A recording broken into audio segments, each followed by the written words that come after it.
Second lecture on subgroup. In last lecture we have defined subgroup and proved a lemma when given non-empty subset of a group is a subgroup is a lemma require two conditions. That means H is subgroup of G if two conditions are satisfied. First, AB belongs to H implies A dot B belongs to H, and second, A belongs to H implies A inverse belongs to H. Means a non-empty subset H of a group G is subgroup if and only these two conditions are satisfied. We have seen this lemma. Now using this lemma we shall prove next lemma, or this lemma can be considered as examples in some book. Means here H and K are subgroups of G. Means a group G is given and its two subgroups are given which are denoted by H and K. Then their intersection H intersection K is a subgroup of G.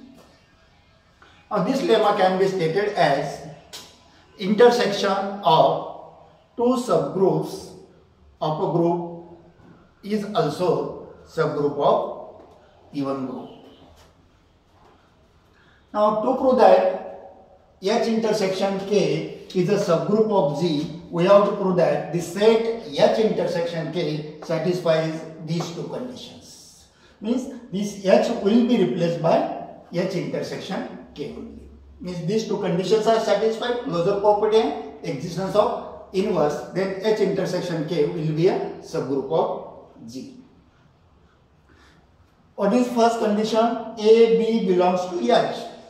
Is to prove first condition, we have to consider A, B belongs to H intersection K, because our set is a H intersection K. Instead of H, it is a H intersection K. Is to prove first condition, we have considered A, B belongs to H intersection K. Means first condition, we have to consider A, B belongs to H intersection K and implies A dot B belongs to H intersection K.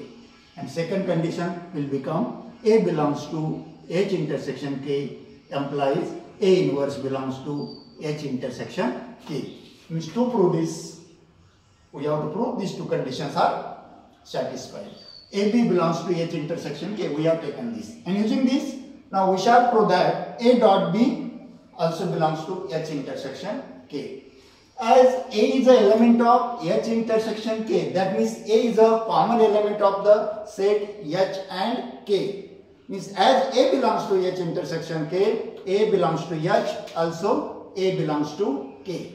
Similarly, B belongs to H intersection K implies B belongs to H and B belongs to K. That's why we have written A belongs to H intersection K implies A belongs to H and A belongs to K. Remember that as this is an intersection, you have to write AND, not OR. If union, we have to consider OR. Okay, similarly, B belongs to H intersection K implies B belongs to H and B belongs to K. Okay, what is given to you? H is a subgroup of G. H is a subgroup of G. Means as H is a subgroup of G, again A and B belongs to H implies A dot B belongs to H. This must be satisfied by using the previous lemma, and therefore A and B belongs to H implies A dot B belongs to H. First condition of the previous lemma. And again K is a subgroup of G, therefore this A belongs to K and this part. At first we have taken this, and H is a subgroup of G. H is a subgroup of G, and therefore A belongs to H and B belongs to H implies A dot B belongs to H. Okay. Similarly, K is also subgroup of G, and by the lemma A belongs to K and B belongs to K implies A dot B belongs to K. Okay, means taking A and B are element of H intersection K, we are able to prove that A dot B belongs to H and A dot B also belongs to K. What is your conclusion? Try to understand this. AB is element of H. It is also element of K.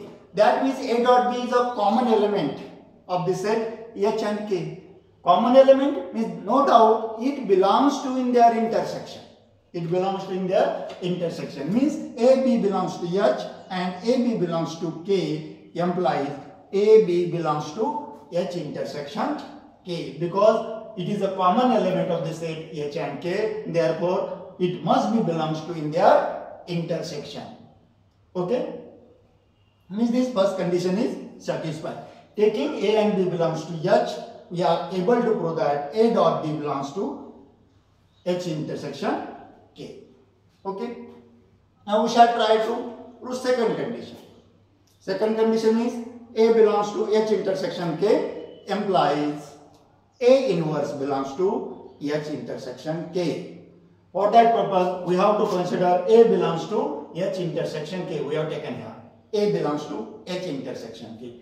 That means A is a common element of the set H and K. And hence A belongs to H and A belongs to K, because it is the element of intersection of these two sets. Means no doubt it belongs to both the set.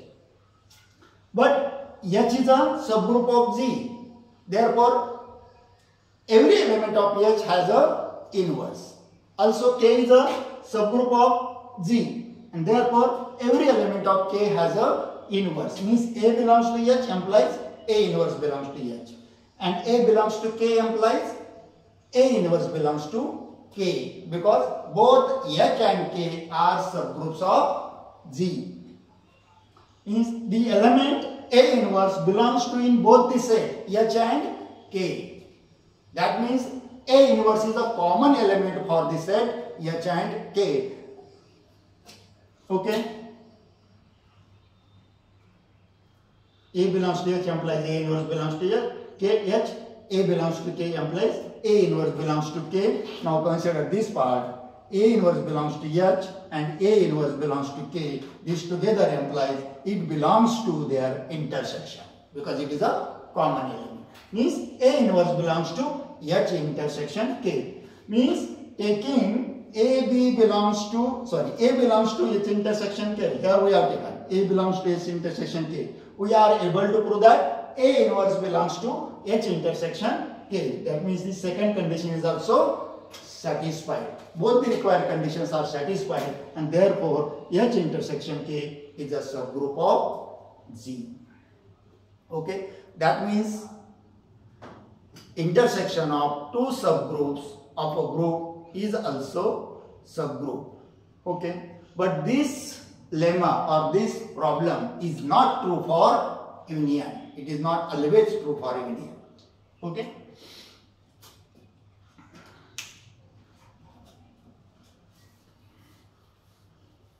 Now, before going towards the next example or next lemma, we shall define the congruence relation. Congruence relation. Suppose R is a relation, any relation. When this relation is called as a congruence relation, it must be reflexive. Second, symmetric. And third, transitive.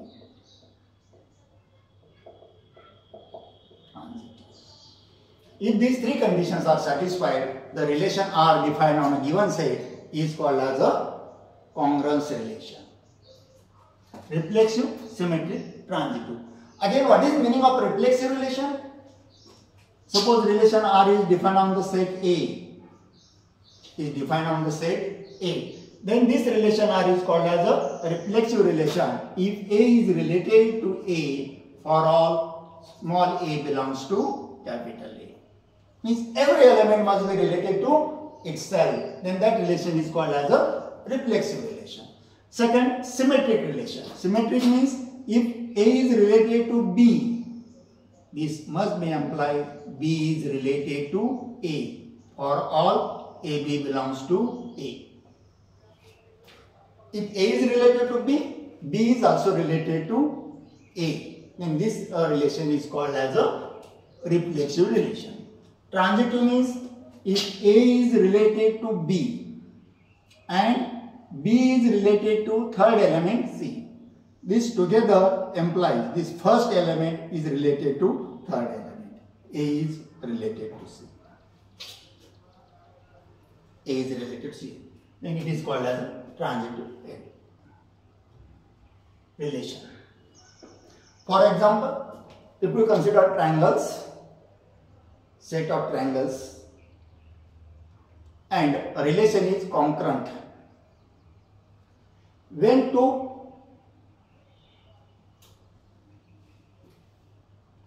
triangles are congruent, if they have same side and same angles, and here we have to consider example of reflection. If you consider set of triangles, then we know that every triangle is congruent to itself. Every triangle is congruent to itself. That means if A is a triangle, A is congruent to A itself. Then symmetry. That means if you consider two triangles, first is congruent to second, then no doubt second is also congruent to first. That means it is a symmetric relation. And transitive means if you consider three triangles, first is congruent to second, second is congruent to third, and no doubt first is also congruent to third. That means it is also transitive relation, and that means concurrent relation of triangle is a equivalence relation. Okay.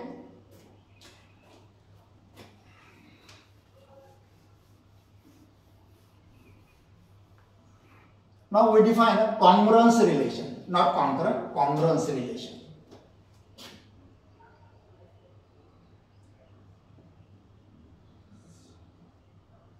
Congruence relation means we shall consider H is a subgroup of a group G, and consider AB belongs to H. AB belongs to H, such that A dot B inverse belongs to H. Then we say that A is congruent to B mod H. We say that A is congruent to B mod H, and we shall write this as A is congruent to B mod H. Listen again. G is a group, H is a subgroup of G, and AB belongs to H, such that A dot B inverse belongs to H. Then we say that A is congruent to B mod H, and we write like this. Here we have written this definition. H is a subgroup of a group G.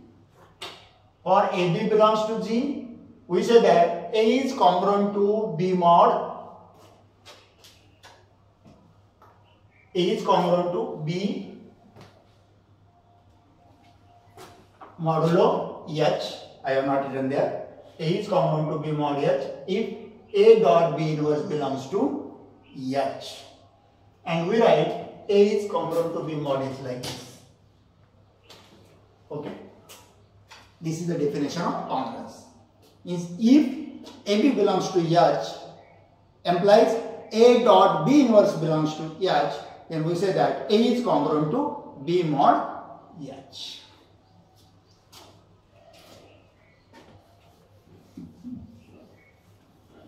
The next lemma is the relation A is congruent to B mod H is an equivalence relation. The relation A is congruent to B mod H is an equivalence relation. This is a statement of the lemma. Means here we have to prove that this relation is a equivalence relation. When this relation will be equivalence relation? If three conditions are satisfied. Which are these three conditions? Just I have stated: reflexive property, symmetric property, and transitive property. That means the relation A is congruent to B mod H must be reflexive, symmetric, and transitive. Means to prove that A is congruent to B mod H, we have to prove that these three conditions are satisfied. First condition is reflexive. Every element is related to itself. If one element is related to second, then second is related to first. Third, transitive. First element is related to second, second is related to third, then this implies first is related to third. Means to prove that congruence relation is an equivalence relation, we have to prove these three conditions. We have proved here, we shall prove one by one. Already we have written the proof. As a first condition, A is congruent to A mod H. We have to prove this. This means reflexive property. Reflexive property. We know that H is subgroup of G. As H is subgroup of G, identity element must be exist in H. That means E belongs to H. Okay. The identity element E can be written as A dot A inverse belongs to H. Okay. Now look here. A dot B inverse belongs to H means A is congruent to B mod H. Now here we have A dot A inverse belongs to H. That means this implies A is congruent to A mod H. A is congruent to A mod H. That is the first condition. We have written here E belongs to H, implies A dot A inverse belongs to H, implies A is congruent to A mod H. We have to write step by step like this. First condition is satisfied. Now second, what is second? Symmetric.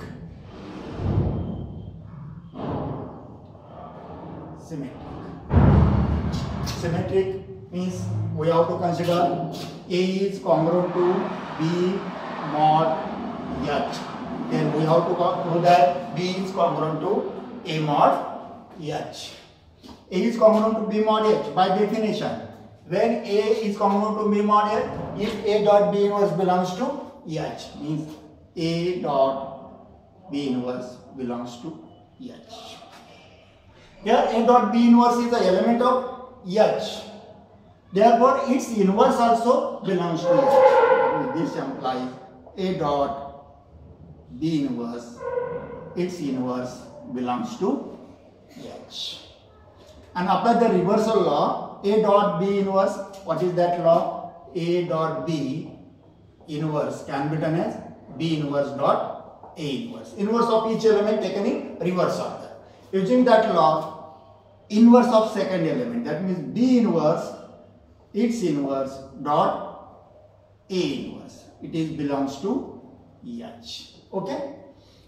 Inverse of inverse, we have seen that inverse of inverse is same element. B dot A inverse belongs to H. And then by the definition of congruence relation, this can be written as B is congruent to A mod H. B is congruent to A mod H. We have to write the proof step by step. Already I have written here A is congruent to B mod H, implies A dot B inverse congruent to A dot B inverse belongs to H, then its inverse also belongs to H. Then here we have applied the reversal law, and then B dot A inverse belongs to H implies B is congruent to A mod H.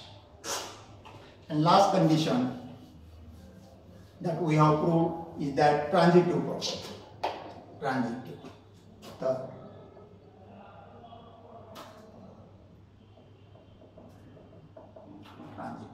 In case of transitive, we have considered A is congruent to B mod H and B is congruent to C mod H. Using this, we have to prove that first element is congruent to third element mod H. Means A is congruent to B mod H and B is congruent to C mod H. Okay. Apply the definition of congruence. It is written as A dot B inverse belongs to H and B is congruent to C mod H is B dot C inverse belongs to H. As H is a subgroup, closure property must be satisfied. That means A and B belongs to H implies A dot B belongs to H. Means A dot B inverse belongs to H, B dot C inverse belongs to H, their product also belongs to H. That is A dot B inverse dot B dot C inverse belongs to H. Apply the associative property, that means take these two elements in one bracket, it can be written as A dot in bracket B inverse dot B dot C inverse belongs to H. Okay, what is the value of B inverse dot B? It is nothing but the identity element. Therefore, A dot E dot C inverse belongs to H, and this implies as E is the identity element, it can be written as A dot C inverse belongs to H, and by the definition of congruence, it is A is congruent to C mod H. That is the requirement. A is congruent to C mod H. Same thing is I have written here. You have to write step by step like this. This is the proof of A is congruent to B mod H is an equivalence relation. Okay. In next lecture we shall see next lemma or some example.